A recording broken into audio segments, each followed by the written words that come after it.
Welcome back, everybody. It's another episode of Touched by a Horse. I'm your co-host, Chris Angel, and I'm here with your host today, Carolyn Fitzpatrick. Hello, Carolyn, once again. Hello. How are you? I'm nervous, but I'm good. That's good. We just breathe through it. It's all right. We're just having a conversation. I think what I like about our conversation today, and we haven't had it yet, but I'm excited about it, is this idea of being a human and horse mediator, like working with horse owners to communicate and partner with their horses. And I'll let you expand on that because I'm not the expert here. But what is this human horse mediator thing? What is that?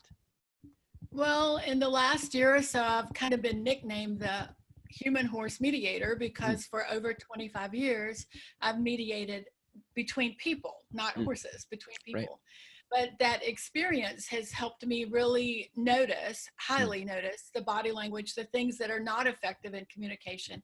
And then I started putting two and two together and thinking, well, what's the difference in a human and a horse communicating? We have barriers. We have language barriers. We do not watch their body language. We should be watching theirs. They're watching ours. And how could I utilize the skill that I've developed over 25 years, but apply it to the horse and the human? Yeah. So that has become really a passion for me for quite some time now. One of your, you said that one of your real passions is, as much as you've helped humans in 25 years through mediation, one of your real passions is helping horse owners or people who have horses have a better relationship with their horse. You said everybody who buys a horse has a dream or a vision. Yes? That is correct. Almost everyone has this big vision of they're going to be jumping in a show ring and competing, or they're going to be barrel racing, or they'll be showing in dressage and getting 70 and above scores, or they'll be on a trail ride and just maybe even in solitude with their horse and hearing the creeks and the streams flowing and the leaves underneath their feet and all this stuff. And it's like, they want that so bad. They want that connection. They want that partner, but then it falls apart. And sometimes it never develops from the very beginning, but it falls apart, and it doesn't have to fall apart. Right. And in fact, I love that, by the way. By the way, you listening to this, those of you listening to this who don't have horses, right? You found this series and you've really enjoyed the series, but you yourself don't have a horse. One, you may have a vision for a horse, so keep listening. And two, I have this intuition that this conversation is not restricted to just horse and owner, right? Like that you may have a vision for your business. You may had a vision for your spouse. You may have had a vision for having kids. And no matter what it was, sometimes in life, it doesn't go the way that you envisioned. And there's some work to do to actually actualize that vision. What I want to know, Carolyn, from you is you actually wrote a book called Equusology. Did I say it right? You did say it right. And it's Melissa Pierce, the founder of the Touched by a Horse program and the Equine Gestalt coaching method. She and I wrote this book together, so I'm a co-author. Beautiful. We did it about a couple of years ago. We got off to ourselves. We went to Arizona and stayed in a house with almost no furniture, so we'd have no distractions, and just knocked this book out because we both had this huge passion for getting it out in the public that horses are individuals, and we have a way to gauge what their individuality is. So we created a tool that people can use. It's like a questionnaire test, but they go out with their horse and do experiments to determine what did the horse choose, so that they can determine what their personality preferences are. I love that at the heart of solving the problem called, I have a vision for a horse, but many times it doesn't go the way I want, is this understanding component, this that the horse is its own individual and I'm an individual. And if we could just come together and have an understanding, maybe we could have a relationship. Yes? That's correct. And I think there's another component that's involved. I mean, when I mediate with couples that are having a dispute over something, or maybe they just don't communicate well, they're not even disputing, but normally they speak the same language. So I'd like for you to just envision you've been dropped into another country. The culture is totally different. The language is totally different. So what happens? Your anxieties go up, you know, you're worried a little bit. You don't really even know what the body language means. Right. So that adds another component when a human is working with a horse, because they Right. don't know our language. I feel it's up to us to learn their language. Mm-hmm. Yeah, that's really good. I love that. That's beautiful. Yeah, I mean, when you're in human mediation, like you both share, if you both are English speaking, you have at least the same words to use to communicate and get to a middle ground. But you're right, with a horse, we don't share a same language.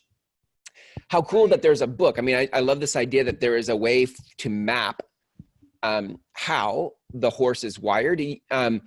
How does it work exactly? Like so you said there's questions that answer, but what are the different kinds of horses? Are there different quadrants or kinds or types? The book is not related to any particular type of horse or breed of horse or gender of horse. It's more divided into 4 sections. And one is the first section, just like in the human part of the book, is about how do you become rebalanced. So all of us handle stress during the day. All of us have things that bother us.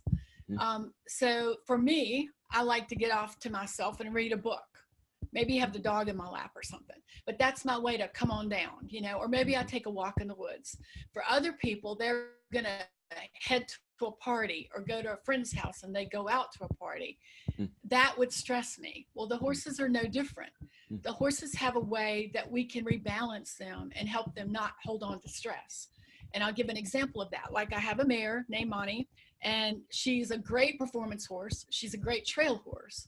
And she will perform for me all day long or go on trails all day long. But at the end of the day, I need to give her a stall or a place off to herself.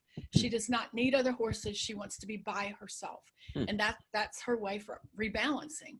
When I trailer her, I always put her at the end of my stall like in the trailer. She's the last one to go on. So she doesn't have a horse on both sides, because that increases her anxiety and stress level. So it's things like that as owners and horse handlers, we can really help our horses. Yeah. The second section is how they learn, how they take information in. We all take in information differently, and so do the horses. The third section is how they choose to take action on that. Do they make those decisions based on their heart and how they feel about you, or do they make decisions more methodically because of their past history or whatever? And the last section of the book is about how they view their world. I mean, the same as our sections. So if a person understands their own preferences, then they go into the exercises on how to determine their horse's preferences. Then they can see where they're very compatible and they don't need to change anything they're doing about their horse because they're compatible, or they need to adjust some things to help the horse understand them better and to communicate better. I remember in college, by the way, that's amazing. I love that. What a tool for people who are so frustrated by something that doesn't need to be that way. And what an answer, right? Like there is a way to communicate. There's a way to understand. I remember in college reading Men Are From Mars, Women Are From Venus. Did you ever read that book? I did read it. And I read, there was a paragraph in there. This one paragraph is the paragraph I remember of everything that he said. And that was that women didn't want men to solve their problems. They just wanted men to listen. And I was a great problem solver and I had a million ideas. And I remember reading that being like, really? That's really interesting. I guess I'll just listen. It was the best thing ever because it really helped me in my marriage now of 19 years, like to simply understand and not have to have the butting of heads or the conflict. Created so much peace in my family. I can only imagine the kind of peace it would create in the relationship with your horse. Yeah. Take it to another level. It does. And I love your example because, you know, a big part of communicating with our horse is not always demanding something of them or having expectations of them. It's nothing wrong to just hang out with your horse or let go of your agenda and your timeline. You know, maybe they don't learn something in the first lesson. Maybe it takes 10 lessons, but let it be on their timeline so you do not destroy the relationship because it's you demanding it. Yeah. And I suppose too, it could take 10 or maybe it takes less lessons if there's an understanding of their preferences or an understanding of what helps them. Yeah. That's correct. That's so beautiful. I love this. Is there work like this out there for horse owners? I'm sure there is somehow, Yeah. but it's nobody that I know how to reach out to. And that's kind of why I was like, Yeah. I'm just going to throw this out there. I get this, I Yeah. understand this. Mm. And I do offer clinics. I do go all over the United States. I would go outside of the country. I just haven't had anybody ask. Yeah. But I go all over, and we determine they bring their horse to the clinic. Mm. And they can host it at their farm and just bring 5 or 6 other horses in. I travel to them. Wow. And we determine their whole horse's personality preferences so that they can leave that clinic realizing how they have to interact with their horse from that time on. That's incredible. Wow, that is amazing. I ask because I mean, I'm not a horse person, right? Other than the work I've been doing with all of you, but it sounds so important.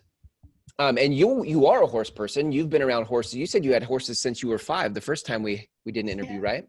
Yep, I did. That was the beginning of me probably becoming the horse human mediator, because Right. my dad bought me a 2-year-old that was not even started, her halter broke.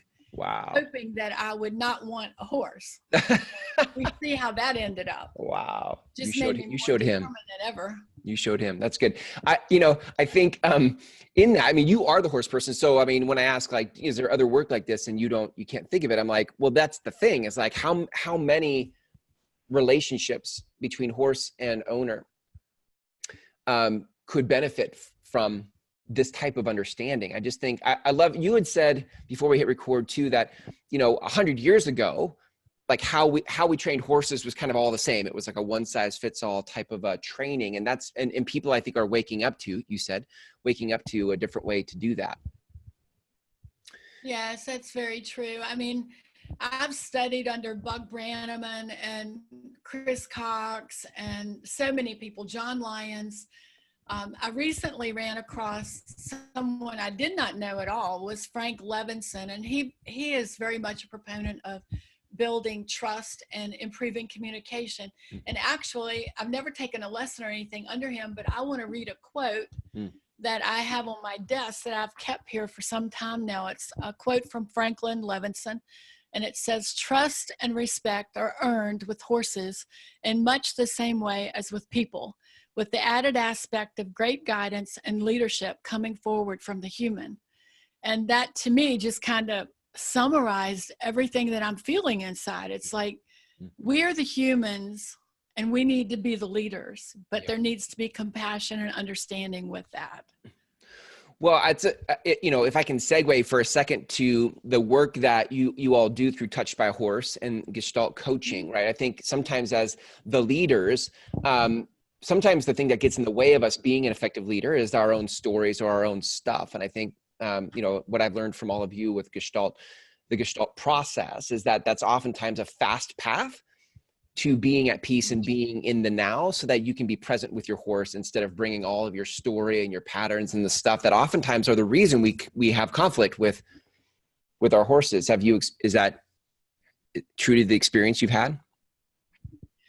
Definitely the experience. And I mean, I'm talking a lot about wanting and desiring to work more with horses and humans to help them in their communication with their own horses. But there's also a component about working with the horses that we learn life lessons and leadership by just working with the horses. Because in my equine Gestalt coaching practice, I mostly do business or group coaching. But every time I work with my horses in other levels and other ways, I learn life lessons that I can pass on and set up experiments for groups to do, so that they find their own paths and they find out how to communicate better. Wow. If I were listening to this and I were a horse owner, I would definitely want to be reading your Equusology book. How do people find the book? Where do people go to get the book? Well, they have 2 choices. We have a website called Equusology.com, and it's spelled EQUUSOLOGY.com. And they also can get it at my website, thehorseconnectionllc.com. And I'm going to hold the book up and hide my face so they can see the front cover. Perfect. Yes, that's a great cover. That's beautiful. I love it. I think, Carolyn, that's a great place to wrap, because what I want for people listening to this is to now go buy the book. I want them to go get that book, because I think that is Just like when I read Men Are From Mars, Women Are From Venus, like sometimes just a book is a gateway into a new paradigm, a new understanding. And I think from that place, people can reach out to you. Yes, through your website, people could reach out to you to have you come do some of the work with them and their horse. Definitely they could. And I'm open to just questions being asked. They can contact me through the website. Perfect. Okay, perfect. Give us your website one more time. TheHorseConnectionLLC.com. Perfect. TheHorseConnectionLLC.com. Carolyn, this is a great conversation. This is fascinating to me. I love that you're mapping horses and people together. And I love what is opening up, not just for us as people, right? But also for us as people in partnership with animals, and in this particular case, horses. But thank you for your work. Thank you for sharing. Thanks for our time together today. All my best to you. Until next time, take care. Okay, thank you, Chris.